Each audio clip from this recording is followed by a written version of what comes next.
Hey, I'm Courtney Waterman, your tutor. Lover of anime, manga, and math. And you just tuned into another session of Tutor Me Senpai. Welcome back, everyone.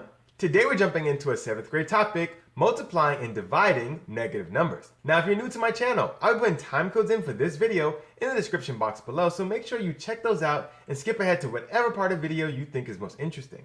If you have any question about what you see here today or even your own homework, remember you can always put them in the comment box below or visit me on my Facebook page at Tutor Me Senpai and tell me all about it there. When you find the video helpful, remember to leave a like. It tells YouTube that you found some value in this and it could potentially be valuable to somebody else as well. And don't forget, hit the notification bell, smash the subscribe button, and share this video with a friend. Well, without further ado, let's jump straight into multiplying and dividing these negative numbers. Previously, I made a video on how to add and subtract negative numbers, and I showed you how to do something like this. Let's say negative 3 plus 5. Now, you might be asking, Courtney, we're talking about multiplying and dividing negatives. Why are we going back to adding and subtracting negatives? Well, this was something that you was going to run into. And this was not that hard. If you kind of follow in my video, I show you how to do something like this. But there was another form that showed up in my video as well. This. Now, this had something very interesting happen to it. Whenever you had this plus and these parentheses, things got a little confusing. Like, what do you do? And let's say you had something like this. Now, what do we do? This was kind of, made sense a little bit, but when you start moving into these, this maybe was a little more confusing. So I gave you two ways of tackling this. The fusion method for those Dragon Ball Z fans and the stick method. And if you can use those shortcuts, you will know how to handle both of these. But there's a reason why that works. And today we're going to be going into why that works with how we multiply negative numbers. What you might not have known or realized at the time was not only was this addition and subtraction, but there was also a little bit of multiplication thrown in here that we didn't cover in that first video. So I'll be covering it in this video, but if you hadn't seen my first video and you're confused with what the heck I'm talking about for this callback, I'll be putting our first video on how to add and subtract negative numbers right up here. Now that we have some background, let's jump into how to actually do this. Now I tell you, this is going to be very, very, very simple. If you know how to multiply and divide, you know how to multiply and divide negative numbers. This is going to be so simple, you're going to be like, what's the catch? And there is none, trust me. So let's assume you have to multiply these two numbers. So 5 times 3. That's something that's pretty easy to do at this point in time, right? 5 times 3 is going to be 15. I'm going to show you what we're going to do when we have negative numbers, and let's see if we can kind of deduce a pattern here. So let's say we have negative 5 times 3. Let's say we have 5 times negative 3. And let's say we have negative 5 times negative 3.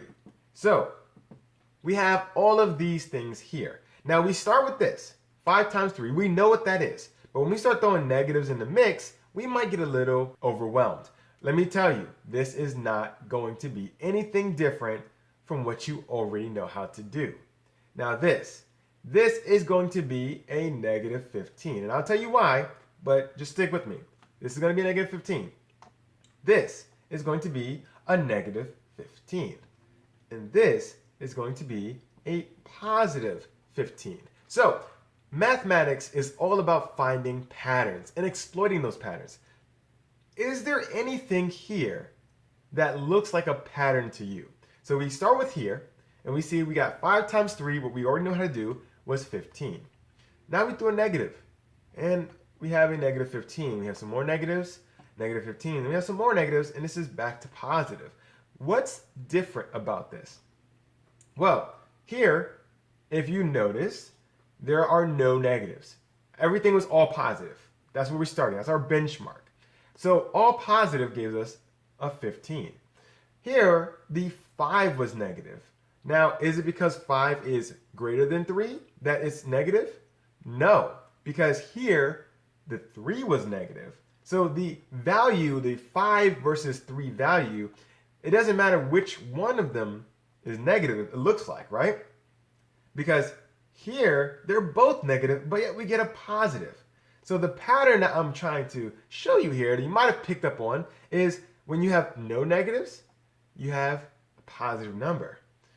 If you have one negative, it doesn't matter where, you have a negative number. And when you have two negatives, you have a positive number.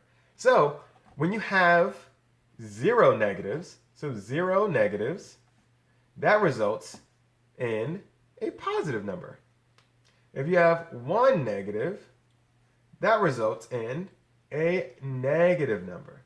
And when you have two negatives, that results in a positive number. But can we stop there? What if we have 3, 4, 5, 6, 7 negatives? What do we do then? This only goes up to 2. Well, let's check those out. And we're going to kind of grow this pattern. And I'm going to give you a rule for when you're multiplying negatives. Here we have some multiplication happening. We have 6 ones multiplied together. However, I put various amounts of negatives within each one. Here we have 3 negative ones. I've spaced them out. We have 2 here, 1 here. Here we have 4 negative ones. Here we have 5. And here all 6 are negative. And we're going to build on that pattern. Remember, we had 0 negatives, meant that we had a positive number. We had 2 negatives, was also positive, but we saw that 1 negative meant we had a negative number as a result, our negative answer. So when we have 3, 4, 5, and 6 negatives, let's continue to develop our pattern that we were looking at. So 3 negatives, we are going to have a negative 1 here. Now I chose ones because it's easy to multiply. We don't have to worry about getting hung up on the multiplication. We're just focusing on the signs here. So 3 negatives results in a negative 1. This has 4 negatives. This is going to result in a positive 1. This has 5 negative 1s. When we multiply all this out, this is going to result in a negative 1. When we have 6 negatives, this is going to result in a positive 1. So our pattern continues. Remember, 0 negatives was a positive answer. 1 negative was a negative answer. 2 negatives, positive. 3 negatives, negative. 4 negatives, positive. 5 negatives, negative. 6 negatives, positive. You see the pattern here. Now we've taken our first pattern from 0, 1, 2, and we've expanded it to not just 6, because you see the pattern has grown. We have a pattern that we can use to multiply any amount of negatives. And what is that plan, you ask? Well, whenever you have an even number or 0 negatives, you're going to get a positive answer. However, if you have an odd number of negatives, you're going to result in a negative answer.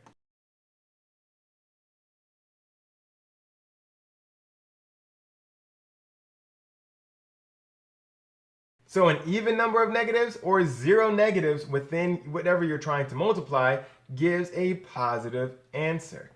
An odd number of negatives gives a negative answer. And what you should have noticed is you do your multiplication the exact same way you've been doing it. All this tells you is how to apply the sign. You multiply as normal. Whatever the numbers were, you treat them like they were positive, and then you figure out how many negative signs you have in your question. Based on those negative signs in your question, look at these 2 rules and figure out what your inside is supposed to be for your answer. Let's look at this quick example here. We have a negative 3 times a 5 times a negative 10. Now, I want you to treat this as if there were no negatives when you're multiplying. Just multiply this as normal. So 3 times 5 times 10. I want you to focus on that. 3 times 5 times 10. We'll figure out the negative signs later, but focus on just multiplying. You want to make sure you have your actual multiplication correct, because no amount of getting your sign correct is going to fix an incorrect multiplication. So 3 times 5 times 10 is going to give us what? So 3 times 5 is 15 times 10 is 150. So if this was our question, we would be done here. But we're not, because we have negatives. So we have to put our negatives back in. So this is going to be 150, but what is the sign? Remember, we said a positive answer needs to have either an even number of negatives or no negatives. A negative answer is going to require us to have an odd number of negatives. So we count up how many negatives we have. We have one negative here, no negatives here, and another negative here. So we have two negatives. 2 is even, so that means our overall answer is going to be positive. We can stop here. Let's say we had this question here. -2 times -6 times a -5. Once again, I want you to ignore the negatives when you're multiplying, and then we'll figure out the sign afterwards. So we're going to treat this as 2 times 6 times 5. So 2 times 6 times 5 is going to result in 60. However, is that our final answer? Is it a positive 60 or is it a negative 60? Well, let's count our negatives. We have 1 negative, 2 negatives, 3 negatives. So we have an odd number of negatives, which means we have a negative answer. So we talked about multiplication. How about division? How does this work with division? It's the same exact thing. Take that same rule and apply it to division. So you look at this and we have 10 divided by -5. Now we have a negative in the denominator. It doesn't matter where the negative is, as long as you have negatives here, you're going to treat it the same exact way. So 10 divided by -5, we know that 10 divided by 5 is 2. Now we count up how many negatives we have. Well, this says we have 1 negative here. So we have 1, which is an odd number. Our resulting answer has to be negative. How about this one here? Now we have a negative in the numerator. Once again, I said it doesn't matter, right? So this is going to prove our point. How many negatives do we have? Well, we're just going to skip ahead. We only have 1 negative, so we know this answer has to be negative now. So as you get more familiar, you can do it first or last. It doesn't really matter. But when it comes to the multiplication or division, treat it as if the negatives don't exist. And then put your negatives in as you need it afterwards. So 180 divided by 30, that's going to be a whopping 6. So because we only have 1 negative, it's a -6. How about this one? This is probably going to be a little too easy for you, right? You have a -1 divided by -1. Now, what's 1 divided by 1? Well, that's going to be 1, right? And how many negatives do we have? Well, we have 2. And whenever we have an even number of negatives, our resulting answer is positive. So this is going to be 1. But don't we have another way of verifying this? Yes, we know that whenever you divide any number by itself, what do you get? You get 1. And what is this? -1 over itself. So it kind of gives you a little check on your math that this is indeed true.